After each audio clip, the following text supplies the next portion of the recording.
Тема сегодняшней лекции – этика, как наука о том, что такое хорошо и что такое плохо.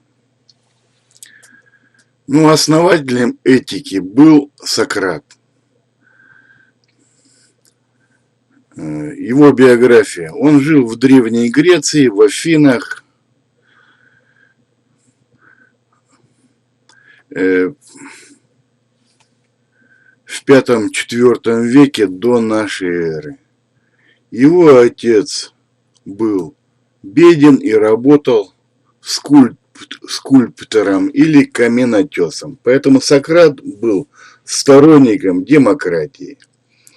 Сократ имел некрасивую, непородистую внешность. Сократ имел большой живот и курносый нос. По типу личности он был психологом, так как все создатели этических учений, это Антисфен, Диоген, Аристипп и Будда, тоже были психологами. Да и вообще я сомневаюсь, что этика – это наука. Другие считают этику наукой, придется согласиться. Сократ не умел зарабатывать деньги на жизнь, как все психологи. Поэтому жена на него часто ворчала, но он относился к этому безразлично, как к вечному скрипу колес. Сократ не брал платы с учеников за свои лекции, поэтому у него было много учеников. Какие были ученики? Платон, Антисфен, Аристипп и другие. Сократ любил ходить по мастерским и рынкам, всех расспрашивать о том, что у них плохого или хорошего в доме случилось. И всех учить тому, как нужно жить. По принципу, если не умеешь жить сам, то нужно учить других. На рынке он говорил о том, что видит здесь много вещей, без которых можно обойтись. Когда денег нет, конечно. За нравоучение его часто колотили и пинали. Но он не обижался, так как, по его словам, глупо обижаться на слов. Сократ занимался физическими упражнениями, вел простой здоровый образ жизни и имел хорошее здоровье. Сократ участвовал в 2 неудачных походах Афин против Спарты, где при отступлении показал себя как стойкий боец. Второй вопрос. Смерть Сократа. Многие философы сравнивали его героическую смерть со смертью Иисуса Христа. Некоторые люди завидовали его мудрости, поэтому однажды его обвинили в том, что он не чтит богов и неправильно воспитывает молодежь. Народный суд приговорил его по этому обвинению к казни. На суде он вел себя дерзко и просил вместо казни приговорить его к участию в обеде за их счет. Почти все его ученики ходили к нему в тюрьму и уговаривали его совершить побег из города. Но он отказался, так как он уже был слишком стар для побега. Ему было 70 лет. К тому же он верил в загробный мир, где можно будет беседовать с душами мудрых людей. Никто его там пинать не будет. Перед смертью Сократ сказал ученикам прощальную речь, а затем выпил яд. За Сократа отомстил его ученик Антисфен, который указал приезжим юношам, привлеченным славою Сократа, на обвинителей Сократа и сказал, что они превзошли Сократа в мудрости. Это вызвало такое возмущение жителей города, что один обвинитель Сократа был казнен, а другой изгнан из города. Следующий вопрос. Идеи Сократа. Он был силен в риторике, то есть в науке о красноречии. По этому искусству он научил своего лучшего ученика Платона, который по этой причине писал свои произведения в форме диалогов. А ученик Платона Аристотель обобщил это искусство и создал формальную логику, как образец античной мудрости. Но вот Аристотеля я ценю больше всех греческих философов. Сократ первый понял, что физическая философия, то есть о физике, простых людей не интересует. Поэтому Сократ создал новую отрасль философии, этику, как науку о нравах и добродетели, о том, что такое хорошо и что такое плохо. Вопрос, почему люди поступают плохо? Ответ Сократа состоял в следующем. Люди поступают плохо, потому что людям не объяснили, что это плохо, что так делать нельзя. Вот он ходил и объяснял, а его пинали. Правильный ответ, который сформулировал Аристотель. Сократ оказался неправ, так как преступники и вспыльчивые люди знают, что так делать нельзя, ну, то есть воровать нельзя или ругаться нельзя. Но они это делают вопреки объяснениям. Вспыльчивые люди поступают плохо потому, что не могут сдержать своих эмоций, а преступники потому совершают свои преступления, что их воспитывали в преступной группе, где им внушили, что совершать преступление – это хорошо, это круто. А преступники находились под воздействием преступной контркультуры или просто преступник родился вором. Ну, это спорный вопрос, там в отдельной лекции объясню.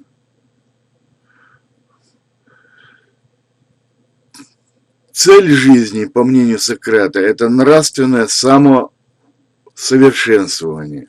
После его смерти разгорелся спор между его учениками и последователями о смысле и цели жизни, который не утихает до сих пор. Его ученики Антисфен и Аристип противоположным образом отвечали на вопрос о смысле жизни. Следующий вопрос. Киники. Такая школа была в греческой философии. Итак, киники. Цель жизни – это свобода. Основной замысел киников – сделать себя свободными. Киники – это презрительное прозвище представителей философской школы учеников Антисфена, которые это название переводится как собаки. Это прозвище они получили за презренный образ жизни. Главная мысль киников, чтобы стать свободным и счастливым, нужно свести свои потребности до минимального уровня. Примером жизни для Диогена была жизнь мыши, которая не нуждается в подстилке, не пугается темноты и не ищет мнимых наслаждений. Ну, то есть жили как собаки. Так, следующий вопрос. Биография и основные мысли Антисфена. Ну, вообще все их изречения, этих киников, похожи на анекдот. Поэтому, как сказать, легко преподавать. Итак, Антисфен жил в IV веке до нашей эры. Киники были остроумными людьми, поэтому многие их изречения похожи на анекдот. На вопрос, какую женщину нужно выбрать в жены, красивую или некрасивую, Антисфен ответил: красивая будет общим достоянием, а некрасивая твоим наказанием. Этому анекдоту 2500 лет. Самый старый анекдот. На вопрос, какая наука самая необходимая, Антисфен ответил: наука забывать не нужно. Один юноша обещал наградить Антисфена тогда, когда прибудет его корабль с соленой рыбой. Антисфен взял этого юношу на рынок, забрал у торговки мешок хлеба и пошел прочь. Когда та стала ему вдогонку требовать деньги, то он указал на этого юношу и сказал: вот этот юноша заплатит тебе, когда прибудет его корабль с соленой рыбой. Умер Антисфен от чехотки, от туберкулеза, а чехотка часто является результатом плохого питания и жизни в сыром помещении. По-видимому, такова плата за свободу в его понимании. Можно сделать вывод, что Антисфен погиб за идею. Когда тяжело больной, он воскликнул: «Ах, кто избавит меня от страданий!» То его ученик Диоген Синопский показал кинжал и произнес: «Вот кто!» Но Антисфен ему ответил: «Я сказал от страданий, а не от жизни». Антисфен все-таки больше ограничивался призывами к простому образу жизни, то есть к бедности. Но его ученик Диоген Синопский стал образцом кинической мудрости и воплотил эти советы в жизнь. Следующий вопрос. Биография и основные мысли Диогена Синопского. Так вот, Диоген свел до минимума свои потребности. Фактически он был идейным бомжом и тренированным попрошайкой. Диоген был родом из города Синоп и в Афинах считался инородцем. В Афинах Диоген не имел собственного дома, поэтому Диоген решил жить в глиняной бочке, по другим сведениям, в большом кувшине для хранения вина или зерна. Жил как джин в кувшине. Диоген закалял свой организм холодом и жарой, так как в бочке не может быть отопления, а зимой в Греции температура воздуха часто опускается ниже 0 градусов по Цельсию. С этой целью зимой, чтобы закаляться, Диоген иногда прижимался к припорошенным снегом бронзовым статуям, а летом загорал на раскаленном песке. Диоген питался отбросами с рынка, гнилыми овощами, и просил милостыню. Однажды его спросили: «Зачем ты просишь милостыню у бронзовой статуи?» Он ответил: «Чтобы приучить себя к отказам». Такие тренировки были у этого нищенствующего философа. Диоген даже пытался кушать сырое мясо, но не смог его переварить. Диоген спал на своем плаще и повсюду носил сумму, чтобы хранить в ней пищу. Всякое место ему было пригодно для еды, для сна или для беседы. Ко всем людям он относился с язвительным презрением. Один богач привел его в гости и не разрешил плевать на ковер. Тогда Диоген плюнул ему в лицо и сказал, что не нашел места хуже. Платон сказал, что Диоген – это безумствующий Сократ.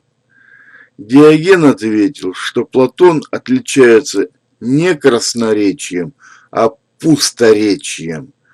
Когда Александр Македонский подошел к гревшемуся на солнце Диогену и сказал: «Я великий Александр, ты можешь просить все, что хочешь». Но гордый Диоген пожелал: «Отойди и не загораживай мне солнце».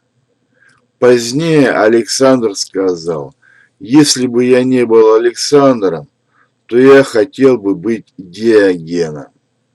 Диоген не хотел участвовать в неизбежной в обществе борьбе за власть и богатство.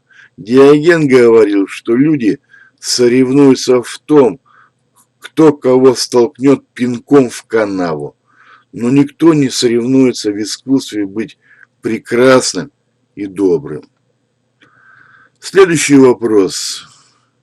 Аристип, это второй ученик Сократа, да. Так вот, он сказал: телесное наслаждение – это цель в жизни. То есть, кушай, пей вино – это цель жизни. Биография Аристипа. Он был из города Кирены, это греческий полис на африканском побережье в Ливии. Жил в IV веке до нашей эры. Он фактически был идейным лакеем, то есть Диоген был бомжом идейным, а этот лакеем, слугой. Так вот, Аристип умел приспосабливаться к любому человеку, играя свою роль в соответствии с обстановкой. Аристип жил во дворце тирана Дионисия в городе Сиракузы, это на Сицилии. За это Диоген называл его царским псом. Аристип был, Дионисий – это был тот самый тиран, который продал Платона в рабство на рынке. Аристип искал всех доступных ему наслаждений. Изречения Аристипа. Часто тиран плевал в него, а Аристип терпел эти издевательства. Над ним стали смеяться, а он сказал: «Рыбаки терпят брызги моря ради мелкой рыбешки, а я хочу поймать золотую рыбку». Однажды Аристип ползал на коленях перед тираном. Над Аристипом стали смеяться, а он воскликнул: «Как быть, если у Дионисия уши растут из ног?»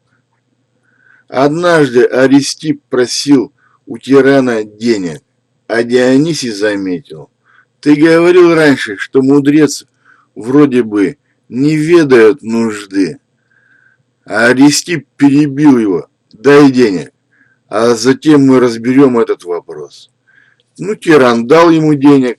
Тогда Аристип сказал: «Вот видишь, теперь мудрец не ведает нужды. Одним словом, красиво жить не запретишь». Однажды состоялся спор между Диогеном и Аристипом. Аристип проходил по площади мимо Диогена, который, как обычно, чистил овощи, гнилые овощи, подобранные на рынке, себе на обед. Насмехаясь, Диоген сказал: «Если бы ты умел кормиться...» Диоген сказал: «Если бы ты умел кормиться вот этим, тебе бы не пришлось прислуживать тирану». Аристип ответил: «А если бы ты умел ладить с людьми, то тебе бы не пришлось чистить овощи. Ну, кто из них прав, я не берусь решить. Я их обоих, в общем-то, не уважаю. Так, следующий вопрос. Эпикур. Цель жизни – это покой и удовлетворение элементарных потребностей. Ну, первый вопрос – это биография Эпикура. Ну, он тоже жил в IV-III веке до нашей эры. Эпикур приехал в Афины и основал школу, получившее название «Сад Эпикура». Отсюда наименование эпикурейцев – философы сада. Над входом в сад висело изречение: «Гость, тебе здесь будет хорошо. Здесь удовольствие – это высшее благо». Эпикур имел слабое здоровье. Он только на словах призывал к наслаждениям, а на самом деле питался в основном хлебом и водой, а сыр и вино считал редко доступной роскошью. Эпикур призывал человека соизмерять удовольствие, которое он получает, с возможными последствиями. Он сказал: смерть не имеет к нам никакого отношения. Когда мы живы, смерти еще нет. Когда она приходит, то нас уже нет. Философ скончался от камня в почках. Он умер следующим образом. Эпикур лег в медную ванну с горячей водой, попросил неразбавленного вина, выпил, пожелал друзьям не забывать его идеи, а затем скончался. Ему удалось даже умереть с блаженством, в соответствии со своими принципами. Вот так. Следующий вопрос. Идеи Эпикура. Из произведений Эпикура до нас дошла книга его изречений. «Главные мысли», так она называлась. Эпикур фактически отказался от идеи богов, как родоначальников мироздания. По его мнению, боги живут в межмировом пространстве, никак не влияя на судьбы людей. Впоследствии за эти слова Эпикур неоднократно обвинялся в атеизме. А после того, как в Европе основной религией стало христианство, произведения Эпикура долгое время были запрещены публикации. Главное место в учении Эпикура занимала этика. Эпикур создал своеобразное учение о наслаждении, как цели в жизни. То есть наслаждение – это цель в жизни. Вот его главная мысль. Наслаждение состоит в сохранении душевного покоя, удовлетворении естественных и необходимых потребностей и приводит сначала к достижению душевного спокойствия. Ну, спокойствие называется атараксия, а затем к счастью. Это эвдемония. Впоследствии в обыденном сознании философия Эпикура получила сильно упрощенное толкование. Эпикуреец – это тот, кто стремится познать все радости жизни, не останавливаясь ни перед чем, ради получения телесных наслаждений. Однако такое понимание Эпикура не имеет ничего общего с его идеями. Настоящее наслаждение по Эпикуру – это отсутствие телесного страдания. Эпикур настаивал на удовлетворении только естественных и необходимых потребностей, которые связаны с сохранением жизни. По большому счету, философия Эпикура можно признать аскетической, то есть он настаивал на удовлетворении только минимальных потребностей, то есть жить на хлебе и воде. Вот к чему он призывал. И не работать. Да. Обретению полного счастья человеку мешают страхи, которые необходимо преодолевать.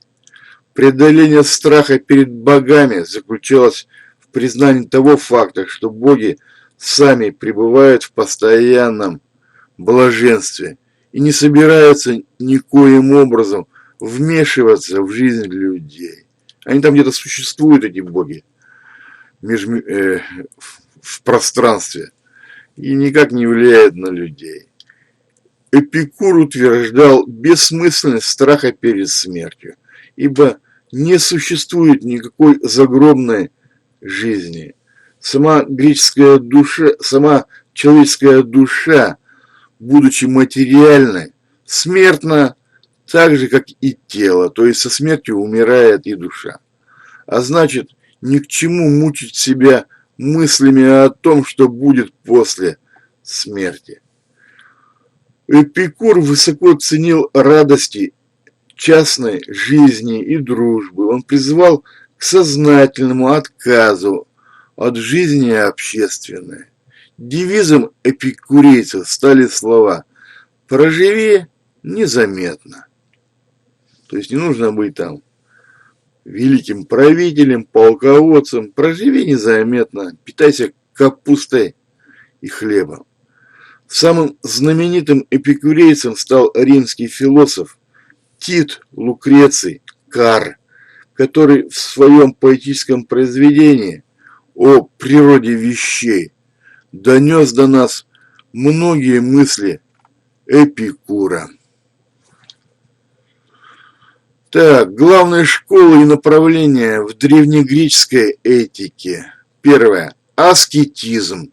От греческого «упражняясь», как предельное ограничение своих потребностей. Вот аскетами были киники. Я уже говорил, что Диоген жил в бочке, питался отбросами с рынка, и так далее, не работал. Следующая школа – гедонизм, от греческого «наслаждение», как стремление к телесным наслаждениям. Сторонниками гедонизма были киренаики, то есть ученики Аристипа из города Кирены. Я рассказывал, что он жил при дворце тирана, унижался ради денег. И третья школа – эвдемонизм, от греческого «счастье», как стремление к счастью. Сторонниками эвдемонизма были Эпикур и его ученики. Стремление к счастью. Вывод, это мое мнение. Если человек не хочет участвовать в борьбе за власть и богатство под предлогом сохранить личную свободу, как Диоген, то он заранее обрекает себя на жалкое и нищенское существование. Для меня это не подходит, например. А обычный человек должен стремиться иметь немного свободы и немного телесных наслаждений, но при этом не должен унижаться, как Аристип, и не нищенствовать, как Диоген. Не нужно стремиться к этим крайностям. Поэтому ближе всех к истине о цели жизни был Эпикур, но меня не устраивает его пассивность в жизни и аскетизм. Человек должен бороться с другими людьми и побеждать в борьбе за богатство, престиж и власть. Наше общество построено на конфликтах и на контроле, где выживает сильнейший, и от этого факта нельзя спрятаться в саду Эпикура. Следующая школа – стоицизм. Стоицизм – это философская школа, возникшая в Древней Греции и сохранившая влияние вплоть до конца существования Римской империи. Школа получила свое название от знаменитого портика на холме в Афинах. Расписная стоя, так она называлась. Она была расписана сценами из Троянской войны, Марафонской битвы с амазонками. Основателем школы считается Зенон из города Кития, с острова Кипр, который проводил свои занятия под сводами этого портика. Следующий вопрос. Биография Зенона Китийского. Он жил в IV-III веке до нашей эры. У него была кривая шея, и сам он был высоким и худым, за что его прозвали египетской лозой. Попав в Афины, он основал свою школу. Многолюдства он избегал и даже на скамье сидел с краю, чтобы не иметь соседей хотя бы с одной стороны. На прогулках его сопровождали 2-3 человека, не более. И раз он даже собирал медики с учеников на лекции, чтобы они не толпились, разбегались вокруг него, хотя бы из скупости. Одному болтуну он сказал: у нас для того 2 уха и 1 рот, чтобы больше слушать и меньше говорить. Следующий вопрос. Тоже был стоик. Люций Сенека. Биография. Годы его жизни. Он жил 4-й год до нашей эры, 65-й год нашей эры. В Риме. Сенека написал книгу о стойкости философа. Сенека был очень болезненным. Он говорил даже, что хотел покончить жизнь самоубийством, до того ему надоело болеть. Сенека так стал воспитателем будущего императора и тирана Нерона. Философ преподавал будущему тирану риторику, то есть науку о красноречии, и философию.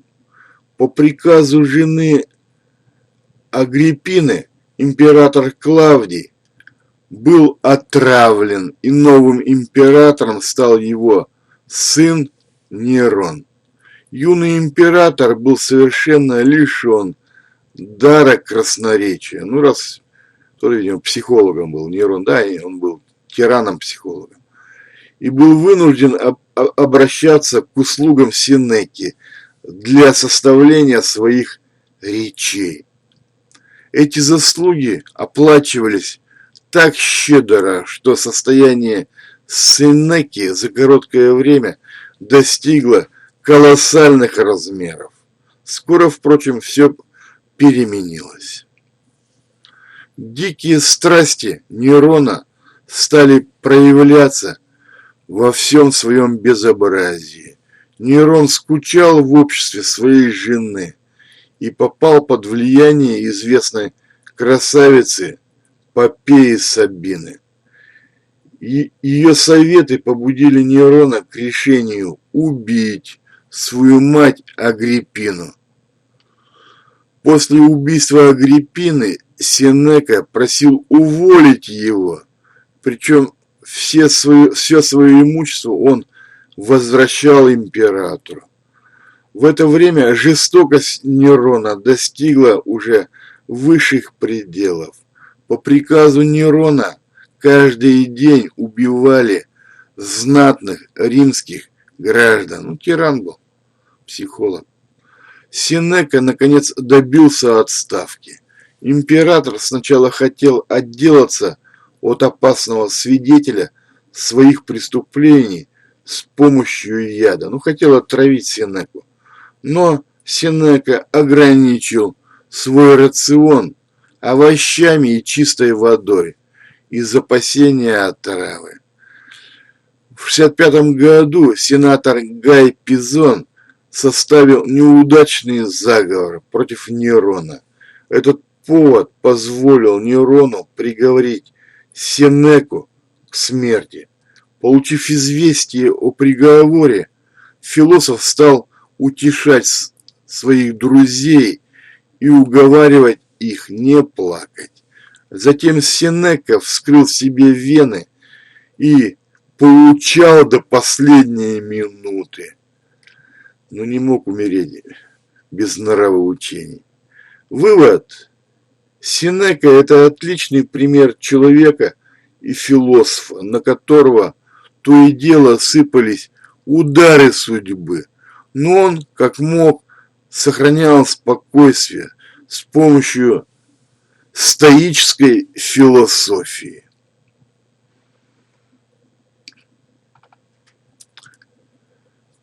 Так, следующий вопрос. Марк Аврелий.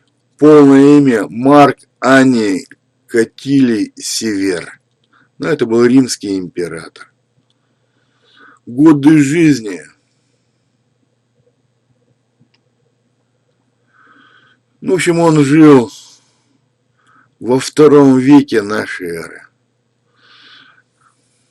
Так вот, Марк Аврелий является автором знаменитых размышлений, называется «К самому себе». Марк Аврелий – это последний античный стоик.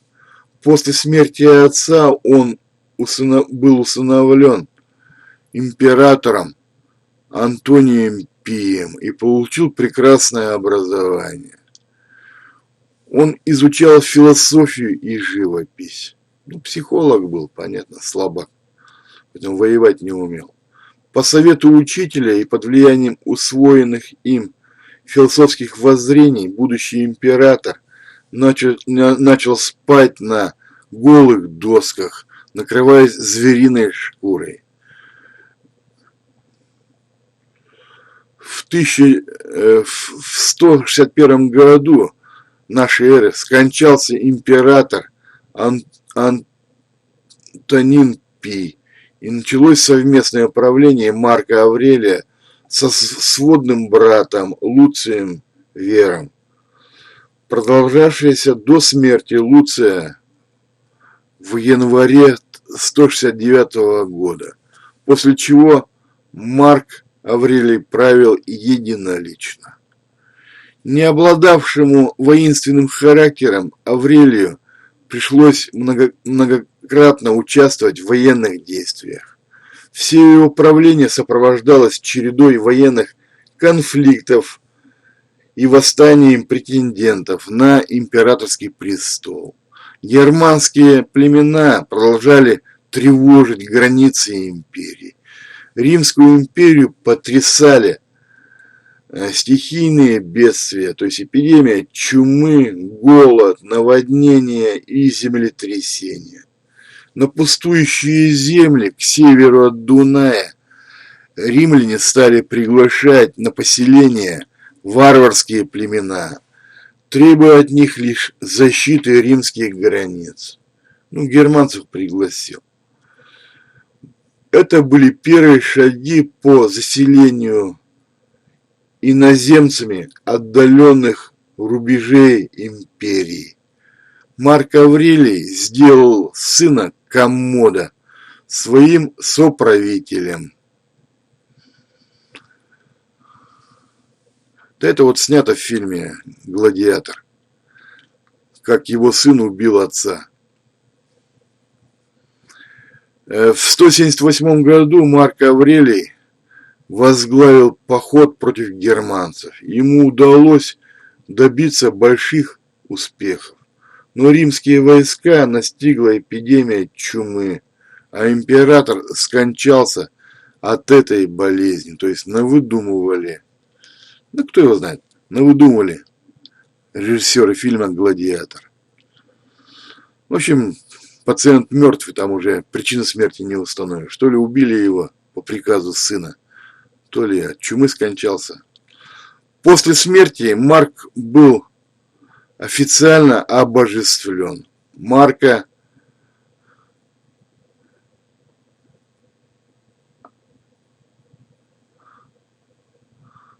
Аврелия называют философом на троне. Так, следующий вопрос. Этика стоиков.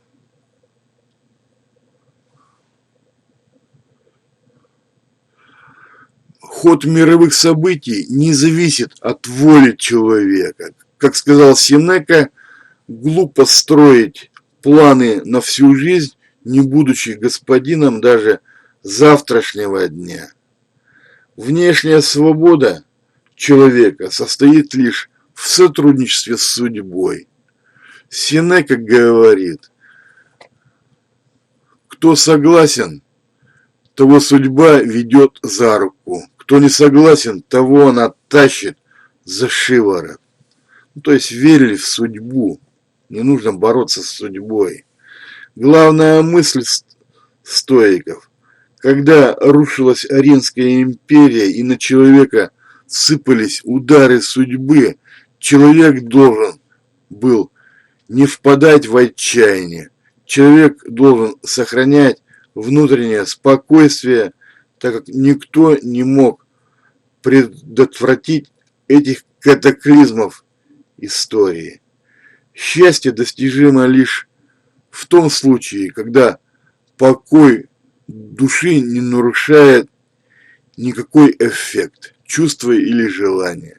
Стоический идеал – апатия, свобода от подобных аффектов.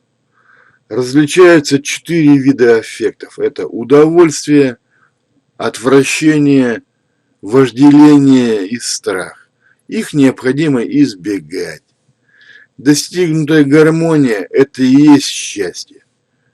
Вывод, то есть мое мнение. Я не согласен, что нужно сохранять спокойствие и не впадать Вернее, я согласен, что нужно сохранять спокойствие и не впадать в истерику во время поражений. Но еще лучше просто уметь побеждать в ходе конфликта. Иначе сохранение спокойствия в ходе поражения может быть воспринято окружающими как хорошая мина при плохой игре. Нужно побеждать любой ценой в конфликтах. Вот и все. Ну и последний вопрос. Будда – это был основатель религии, которая была похожа на этику, на этическое учение. Итак, биография Будды.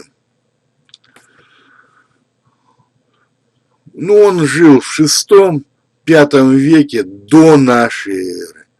Он родился в городе Лумбини в Непале. Отец Будды был царем, и Будде была предначертана жизнь в роскоши.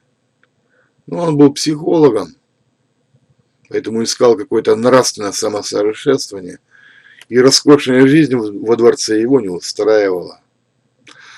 В ходе празднования рождения Будды один провидец объявил, что этот младенец станет или великим царем, или великим пророком. Чтобы сделать Будду великим царем, его отец оградил сына от религиозного обучения и знания человеческого страдания. Когда Будде исполнилось 16 лет, отец женил его, и жена родила ему сына. Хотя Будда жил в роскоши, он оставался внутренне неудовлетворен. Однажды в возрасте 13 лет Будда в сопровождении колесничего выехал за пределы дворца. Там он увидел 4 зрелища страдания. Это старого калеку, дальше больного человека, разлагающийся труп и отшельника. Будда тогда осознал суровую правду жизни. Это смерть, болезнь, старость и мучения, они неизбежны. Он понял, что бедных больше, чем богатых, и что даже удовольствия богатых в конечном счете превращаются в прах. Это подвигло Будду в возрасте 29 лет оставить свой дом, семью и имущество, чтобы стать отшельником, бомжом, и посвятить свою жизнь изучению того, как преодолеть страдания. Будда стал отшельником и занимался суровыми самоистязаниями. Через 6 лет на грани жизни и смерти Будда обнаружил, что эти методы не приводят к большему пониманию, а просто затуманивают ум и изнуряют тело. Он сел под смоковницей и поклялся не вставать, пока не поймет истину. Здесь он осознал истину, поэтому его стали называть Буддой, что означает «пробудившийся». Причины страдания он сформулировал в 4 благородных истинах. Наивысшее пробуждение, которое доступно для любого человека, называется нирваной. Будда решил прочесть первую проповедь, в которой были описаны эти истины и 8-ричный путь спасения. Будда подчеркивал, что он не является Богом, а лишь наставником для тех людей, которые решили познать истину. В ходе дальнейших 45 лет жизни он путешествовал по Индии и преподавал свое учение самым разным людям, от аристократов до изгоев. Его религия была открыта для всех рас и каст. Он основал общину буддийских монахов, чтобы сохранить учение после его ухода из мира, после смерти. В возрасте 80 лет он решил уйти из мира. Он съел свою последнюю еду и неважно себя почувствовал. В присутствии своих последователей Будда еще раз убедился в том, что его учение понятно и сохранено, и скончался. Последними словами Будды были: «Все составное подвержено исчезновению. Усердно старайтесь». Будда был кремирован, то есть сожжен. Его останки мощи были разделены на 8 частей и лежат в основании специально воздвигнутых ступ, то есть храмов. Так, 4 благородные истины, которые он придумал. Первое. Жизнь – это страдание. Рождение, старость, болезнь, смерть – это все является страданием. Второе. Причина страдания – это жажда жизни, жажда наслаждения, жажда гибели, приводящая ко все новым перерождениям. Третья истина, нужно избавиться от этой жажды жизни. Четвертое, чтобы избавиться от жажды жизни, нужно заниматься медитацией, то есть самовнушением. 8-ричный путь избавления от жажды жизни состоит в следующем. Нужно воздерживаться от лжи, клеветы, грубых слов и фривольных разговоров. Нельзя причинять смерть и зло ничему живому. Нельзя красть, и нужно жить честным трудом. Нужно бороться с соблазнами и дурными мыслями. Нужно отрешиться от радости и жизни. Нужно испытывать отвращение к телу, к чувствам, к уму. Существует 4 ступени сосредоточения. Это, с помощью медитации, видимо. Так, осмысление истин. Второе, вера в эти истины. Третье. Освобождение от радости и ощущения своего тела. Четвертое. Достижение состояния полной невозмутимости и безразличия. Это состояние Будда называл нирваной. Это слово происходит от слова «тушите огонь», блаженство, вечный покой, спасение от перерождений. Нирвана – это выход из круга перерождений, из круга страдания. Ну, я уже говорил там в одной лекции про буддизм, что они верили, что после смерти твоя душа переходит к другому живому существу. То есть человек умер, его душа перешла, если он плохо себя вел, душа перешла, в общем, стала баобабом или змеей. А если хорошо жил, то станешь там богачом, правителем. Ну и такой вот круг бесконечен. Выйти можно из этого круга вот с помощью религии этого Будды. Вывод, то есть мое мнение, несмотря на всю пользу религиозного утешения, можно быть уверенным в том, что сторонники буддизма неизбежно обречен на поражение в ходе конфликта. Но если он пассивный, он не борется, слабак, так как у него полностью отсутствуют бойцовские качества и стремление к победе. Убеждение в том, что жизнь – это страдание, это убеждение неудачника. По моему мнению, жизнь – это праздник,